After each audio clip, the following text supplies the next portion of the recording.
خوش اومدید به نوالیسم مدرن که در شمنیسم کاستانه‌دار رو به زبان امروزی تجزیه و تحلیل می‌کنیم.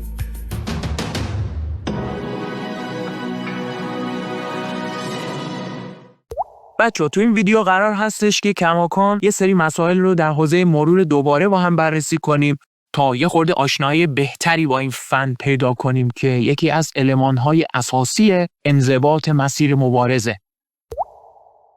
در ارتباط با سوالی که دوستمون پرسید، مرور کردن زندگی هرگز پایان پیدا نمی‌کنه و دونخوان میگه مهم نیست که یک بار اون رو کاملا خوب انجام داده باشیم، بلکه این مرور فقط ممکنه تا زمان مرگ تونال دائما در تکامل باشه.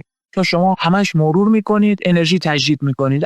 هرچی مرور عمیق‌تر با جزئیات بیشتر باشه بهتر و شما دارید تجربه میکنید دیگه، کماکان دارید زندگی میکنید. حالا من بعداً هم اشاره خواهم کرد که کارلوس کاستانه‌دار دو تیپ مرور داشت. توی کتاب ملاقات با نوال فکر میکنم توضیح دادم.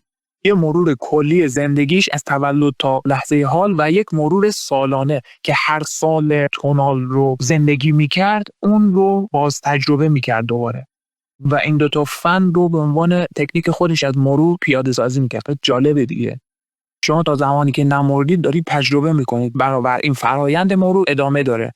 بعضی‌ها میپرسن دیگه چطور بفهمیم که اصلا مرور ما درست انجام میشه؟ یکی از نتایج مرور دقیق خنده اصیلی هستش که به محض روبرو شدن با تکرار هسته خود اتفاق میفته. در واقع این ایگو همون هسته اصلی تمامی تعاملات انسانی در دقت اول دیگه. حالا ما میتونیم این واکنش رو به عنوان مظهر حماقت کنترل شده در نظر بگیریم. اون خنده اصیل از چیه؟ در واقع یک حس درونی بهت یادآوری میکنه که ریاکشن هایی که در تاریخچه شخصی داشتی در واقع از هسته نفس تو نشأت میگرفته و چقدر بیهوده بوده که انقدر تو رو درگیر کرده. حالا من دارم به زبان خودم میگم. یکی از تجربیاتی که خودم داشتم پس از چند تا مرور نسبتاً عمیق که چند روز حالا متمرکز شده بودم، از مرتبه به بعد دیدم اصلا خود بزرگ بینیم تا حد قابل ملاحظه‌ای کاهش پیدا کرد. و وقتی هم که در هر زمان توی موقعیت‌های جدیدی برای دفاع از هسته ایگو قرار می‌گرفتم، دیگه واکنش‌های تاریخچه شخصی رو تکرار نمی‌کردم و یک احساس، ببینید، یک حس سبکبالی، یک آرامش درونی انگار که باعث میشه شما رو به سمت خنده‌های جنون ارادی سوق بده. یک همچین پدیده‌ای رخ میده. شما میفهمید که این مرور منو سیال کرده واقعاً. اینقدر نچسبم به تکرار خسته کننده عزت نفسم. پس چطور بفهمیم مرور ما داره کار میکنه؟ این که خودمون میفهمیم. همونطور که توضیح دادم. ساحرها دیدن در واقع زیربنای منطق ما خود بزرگبینیه دیگه. نیروی محوریت خود منجر به سازماندهی و نظم و ترتیب بخشیدن به جهان روزمره و تکراری تونال شده. در حین مرور دوباره سالک میفهمه که تقریبا تمامی واکنش هایی که آگاهیش رو درگیری خاطره در تاریخچه شخصیش کرده ریشه در همین خودمحوری خودش داشته. این خیلی نکته مهمیه. شما تا خود مرور رو انجام ندی نمیتونی درک کنی چی دارم میگم. تجربه میکنی خودت متوجه میشی. مثلا همه ریاکشن های ما بر مبنای خودمحوری ما بوده، در حالی که توی خود فرایند مرور ما فی‌الحال میفهمیم، متوجهیم، آگاهیم که به کمک تکنیک تنفسی که خدمتتون گفتم داریم انرژی های به دام افتاده در این خود رو باد میزنیم و رها میکنیم. بنابراین سالک ممکنه لحظه‌ای رو به مکاشفه بپردازه، واقعا به این نتیجه میرسه که خود مهم بینیش صرفاً توهمیه که ازش یک من شخصی جهت تعامل در جهان تونال فقط ساخته. همین، یک منی که توی تونال بخواد عمل بکنه، تجدید بکنه حیات رو، همین، و نه چیز دیگر، نه چیز فراتر. وقتی هم که با مرورش احساس میکنه همه چیز رو رها کرده، پیوند خودش با این من تاریخچه شخصی اصلا پاره پوره میشه، گسسته میشه. اینه که اون خود بزرگبینی رو تضعیف میکنه بچه‌ها. دقت می‌فرمایید؟ و نهایتاً روزی خواهد رسید که کالبد انرژیش رو در آستانه از دست دادن فرم انسانیش قرار بده. این دیگه غایت مروره. و نهایتاً با توجه به این قضیه که براتون گفتم، خواستم اینو توضیح بدم.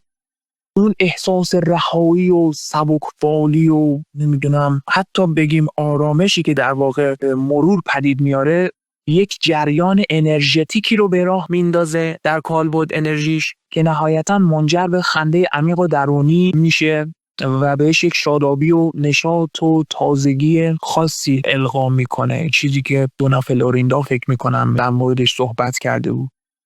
چه بسا که تو هر یک از روابطی که ما توی تونال داریم، همه تلاش هایی که توی برتر نشان دادن خودمون در واقع داشتیم صرفاً منجر به دام افتادن احساسات بیشتر و زندانی شدن آگاهی ما میشه دیگه و همش هم پوچ و بیهوده است. از دید یک بیننده انرژی در واقع پوچ و بیهودند که ما اینها رو میخوایم باد بزنیم و خارج کنیم، یعنی رها بکنیم که خودمون رها بشیم و اون سیالیت رو به دست بیاریم.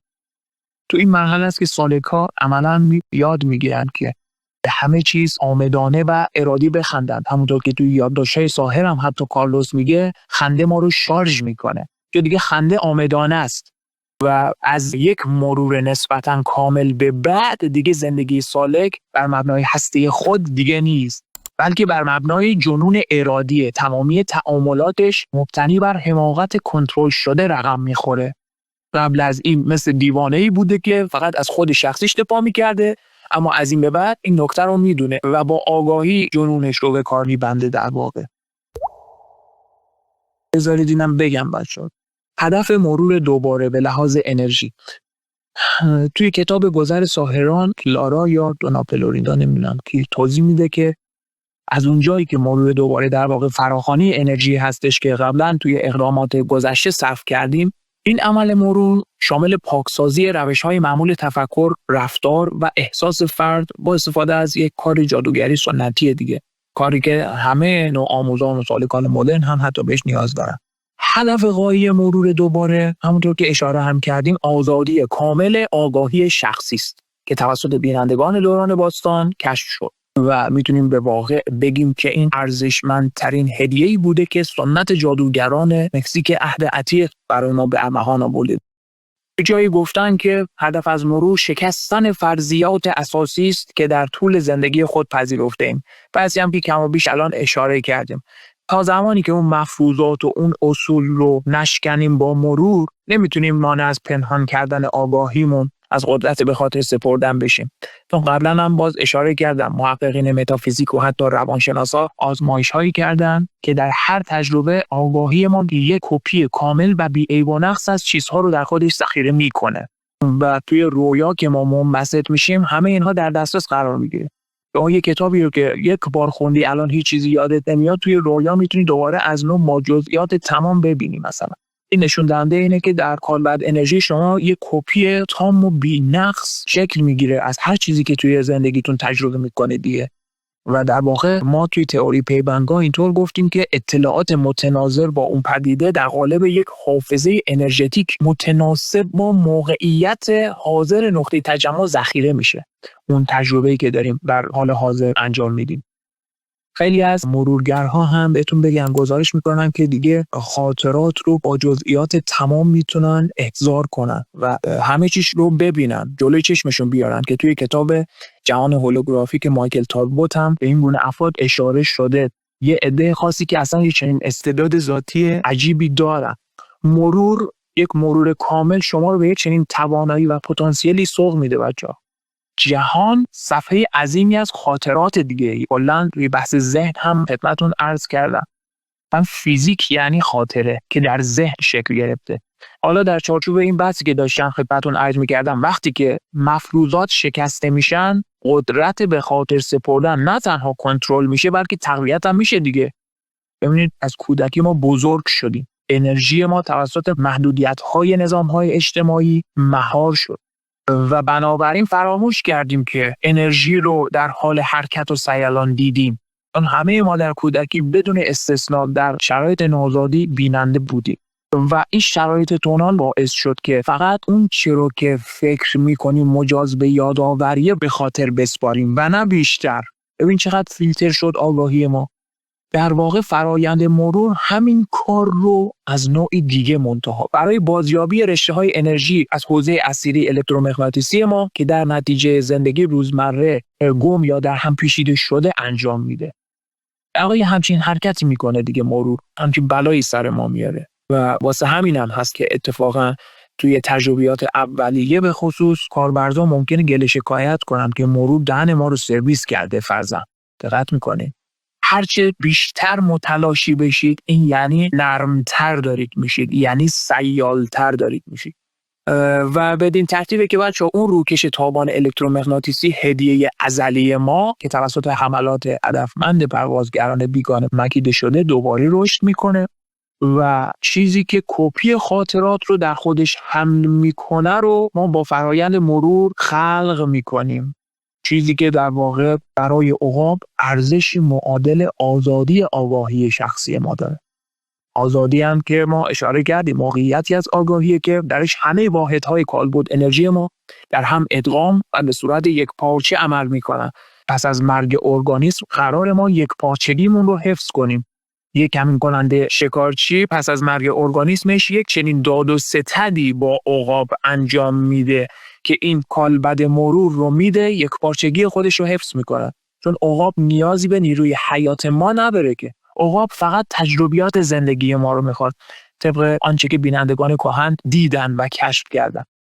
بنابراین برای اینکه قدرت و اتحاد خودمون رو بازیابی کنیم بچه‌ها باید انرژی رو که در دنیا از ما به دام افتاده آزاد کنیم، رها کنیم و نهایتاً دوباره به خودمون برگردونیم اون انرژی اصیل رو. بسیار عالی بچه‌ها، بس به جای خوبی رسید. کماکان ادامه داره. ممنون از حمایتاتون. مراقب خوبیاتون باشید.